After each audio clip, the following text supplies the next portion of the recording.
নমস্কার, 24 ঘন্টায় আপনাদের স্বাগত। শুরু করছি নিউজ 24 আর চোখ রাখবো এই মুহূর্তের অন্যতম গুরুত্বপূর্ণ খবরে। যে খবর সামনে আসছে, এই ঠাকুরপুকুরের পূর্বাশা হোম সেটাই ছিল শিশু পাচার চক্রের হেডকোয়ার্টার। বাদুড়িয়া তো বটেই, দক্ষিণ 24 পরগনা এবং অন্যান্য বেশ কিছু জায়গায় নার্সিং হোম থেকে চুরি করে এনে শিশুদেরকে এই হোমেই রাখা হতো। গোয়েন্দাদের কাছে স্পষ্ট হয়ে গিয়েছে ঠাকুরপুকুরের সঙ্গে সরাসরি যোগ রয়েছে বাদুড়িয়ার শিশু পাচার চক্রের। ধৃতদের জিজ্ঞাসাবাদ করে নাম উঠে আসছে বাসন্তী নামে বাদুড়িয়ার এক এনজিও কর্মীর। সিআইডি সূত্রে খবর, ওই মহিলাই এই হোমে শিশু রেখে যেত। ঘটনার পর থেকে পলাতক সেই মহিলার খোঁজে একদিকে যেমন তল্লাশি শুরু করেছেন গোয়েন্দারা, গতকাল রাতে ডিআইজি সিআইডি তিনি দাবি করেন বাদুড়িয়া শিশু পাচারে যুক্ত থাকার অভিযোগে ধৃত এক ব্যক্তি জেরায় জানায় বাদুড়িয়ার বেশ কয়েকটি শিশুকে রাখা হয়েছে ঠাকুরপুকুরে। এরপর বেহালার সাউথ ভিউ নার্সিং হোমের মালকিন বর্দি এবং ছোটদিকে জেরা করে গোয়েন্দারা জানতে পারেন পূর্বাশা হোমের কথা। আমাদের সঙ্গে এই মুহূর্তে রয়েছেন আমাদের প্রতিনিধি বিক্রম দাস। বিক্রম, যে আশঙ্কার কথা বারবার প্রথম থেকে উঠে আসছিল, যে প্রশ্ন উঠে আসছিল যে বাদুড়িয়ার সাথে এইখানকার অর্থাৎ এই পূর্বাশার কোনো যোগ রয়েছে কিনা, আরো বড় তথ্য সামনে বেরিয়ে আসলো যে এটাই হেডকোয়ার্টার হিসেবে ব্যবহার করা হতো।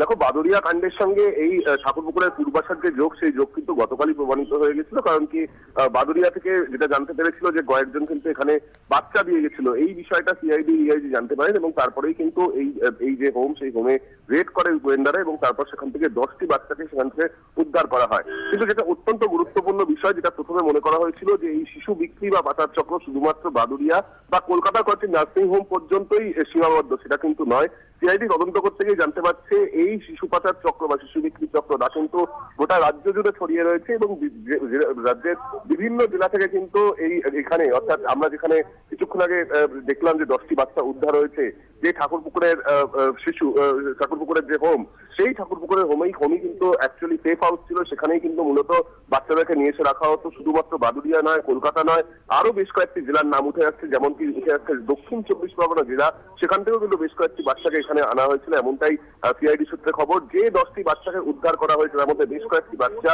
বাদুড়িয়া থেকে আনা হয়েছিল, যেখান থেকে তাদেরকে আনতে পুরোপুরি অপারেশনে ছিল বাসন্তী নামে এক মহিলা। সেই বাসন্তী বাদুড়িয়া একটি এনজিওর সঙ্গে যুক্ত বলে জানা যাচ্ছে। এর পাশাপাশি শুধুমাত্র যে বাদুড়িয়া থেকে এসছে এমন নয়, দক্ষিণ 24 পরগনা জেলা থেকেও কিন্তু 10 জনের মধ্যে বেশ কয়েকটি বাচ্চা রয়েছে।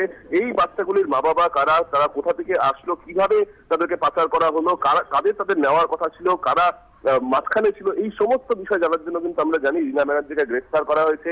তাকে দফায় দফায় জিজ্ঞাসাবাদ করা হচ্ছে। এর পাশাপাশি রীনা ব্যানার্জি যেহেতু বেহালার যে নার্সিং হোম, যেখানে গতকাল সিআইডি রেড করেছিল, যেখান থেকে পুতুল ব্যানার্জিকে গ্রেফতার করেছিল, সেই পুতুল ব্যানার্জি কিন্তু রীনা ব্যানার্জির মা। অর্থাৎ পুতুল ব্যানার্জি এবং রীনা ব্যানার্জি এই দুজনকে মুখোমুখি বসিয়ে এই মুহূর্তে ভবানী ভবনে জিজ্ঞাসাবাদ চলছে এবং তার সঙ্গে সঙ্গে জানার চেষ্টা করা হচ্ছে যে এই শিশু পাচার বা শিশু চুরির যে চক্র, সেই র্যাকেট কতদূর অব্দি বিস্তৃত, সেই বিষয়টাই কিন্তু এই মুহূর্তে জানার চেষ্টা করা হচ্ছে। এর পেছনে আরো অন্য মাথারা রয়েছে, আরো বড় মাথা রয়েছে, এমনটাই কিন্তু সিআইডি অনুমান করছে। সেই কারণেই ধৃতদেরকে জিজ্ঞাসাবাদ করে এই যে চক্র, সেই চক্রের জড় অব্দি পৌঁছানোর চেষ্টা করছেন গোয়েন্দারা।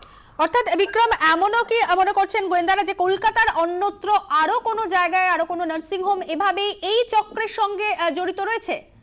একেবারেই তাই। তার কারণ প্রথমে সিআইডি যেটা মনে করেছিল যে শুধুমাত্র বাদুড়িয়া বা কলকাতার বেশ কয়েকটি নার্সিং হোম এই চক্রের সঙ্গে জড়িত, কিন্তু এখন যেটা তদন্ত করতে গিয়ে মনে করা হচ্ছে বা তদন্ত করতে গিয়ে গোয়েন্দারা জানতে পারছেন যে শুধুমাত্র এই বাদুড়িয়া বা কলকাতায় নয়, এর পাশাপাশি কিন্তু বেশ কয়েকটি জেলার নাম উঠে আসছে। দক্ষিণ 24 পরগনা জেলার নাম উঠে আসছে, যেখান থেকে কিন্তু গত 10 তারিখই জানা যাচ্ছে যে বেশ কয়েকটি বাচ্চাকে নিয়ে আসা হয়েছিল এই ঠাকুরপুকুরে, যেখানে মনে করা হচ্ছে যে সেফ হাউস হিসেবে ব্যবহার করা হতো। অর্থাৎ যে সমস্ত জায়গা থেকে বাচ্চা পাচার হতো বা চুরি হতো, সেখান থেকে কিন্তু সরাসরি এই ঠাকুরপুকুরের হোমে এনে রাখা হতো এবং সেখানে সমস্ত অ্যারেঞ্জমেন্ট করা ছিল। আমরা যেটা সিআইডি সূত্রে জানতে পারছি, এইভাবে এই হোমটি তৈরি করা হয়েছিল। সেখানে কিন্তু দেখা যাচ্ছে যে একদিকে মেন্টাল অ্যাসাইলাম, অপরদিকে কিন্তু একটি হেলথ সেন্টার রয়েছে, কিন্তু তার ওপরেই 3 তলায় দেখা যাচ্ছে একটা বড় ফ্লোর, সেখানে বিভিন্ন ঘর রয়েছে, ছোট ছোট ঘর রয়েছে। সেখানে কিন্তু বাচ্চাগুলোকে রাখা হতো, বিভিন্ন ভাবে রাখা হতো। কোথাও নোংরা কাঁথা মুড়িয়ে রাখা হতো, কোথাও শাড়ি দিয়ে দোলনা করে রাখা হতো। এমনকি বাচ্চাগুলো যদি কাঁদতে যেত তাহলে তাদের কিন্তু ছোট ছোট ঘরে বন্ধ করে রাখা হতো। শুধুমাত্র তাই নয়, একেবারে ইনহিউম্যান প্রসেসে বাচ্চাগুলোকে রাখা হতো, যেটা সিআইডি সূত্রে খবর যে মসকিউটো কয়েল ব্যবহার করার বদলে তারা ব্যবহার করতো ডিম রাখার যে খোলস, সেই খোলস পুড়িয়ে কিন্তু তারা ধোয়া তৈরি করতো যাতে মশা না আসে, এবং এইভাবেই কিন্তু ইনহিউম্যান ভাবে রাখা হতো, এমনটাই সিআইডি জানতে পারছে।